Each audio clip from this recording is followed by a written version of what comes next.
Hello guys, welcome back to my channel মিষ্টি মাই diary. তোমরা সবাই কেমন আছো? আশা করি ভালো আছো। আমিও ভালো আছি।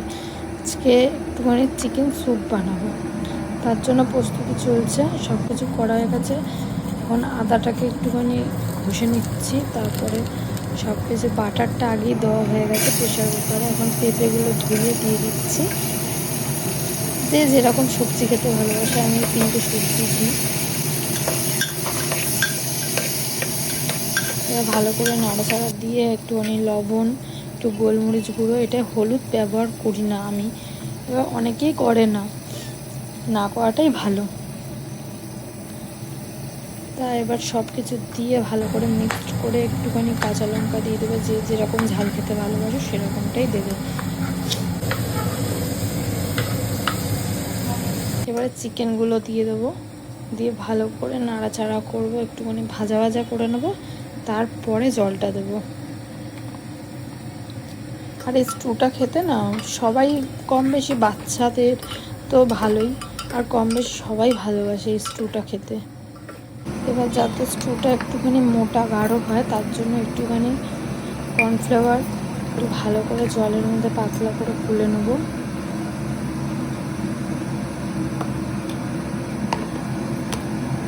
পরিমাণ মতনই দিতে হবে, বেশি দিলে পরে হবে না। আর পাতলা করেই কর্নফ্লাওয়ারটা গুলতে হবে। এদিকে আমার চিকেনটা ভাজাও হয়ে গেছে সব কিছু। জল দিয়ে দিচ্ছি, জল দিয়ে ভালো করে ফুটুক। আর আমি 5খানা মতন সিটি দেব, তারপরে আমি নামিয়ে ফেলবো। 5টা সিটি পড়ুক, তারপরে দেখা হচ্ছে। তা আমার হয়ে গেছে, 5খানা সিটি পড়ে গেছে, তোমরা দেখতে পাচ্ছ। এরপরে দিয়ে দেবো কর্নফ্লাওয়ারটা।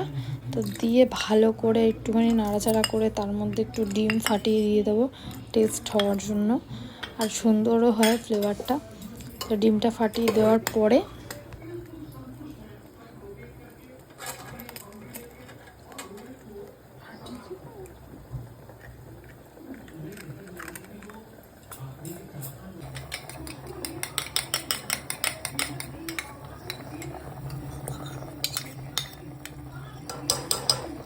এবার আর একটু ভালো করে ফুটিয়ে নেব, নিয়ে তারপরে নামিয়ে নিয়ে সার্ভ করব।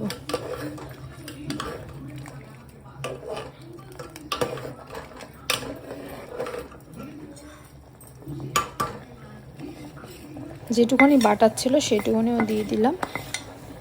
তো এবার আমাদের সার্ভ করার পালা। তোমাদের ভিডিওটা কেমন লেগেছে জানিও। যদি ভালো লাগে লাইক, কমেন্ট, শেয়ার, ফলো করে দিও।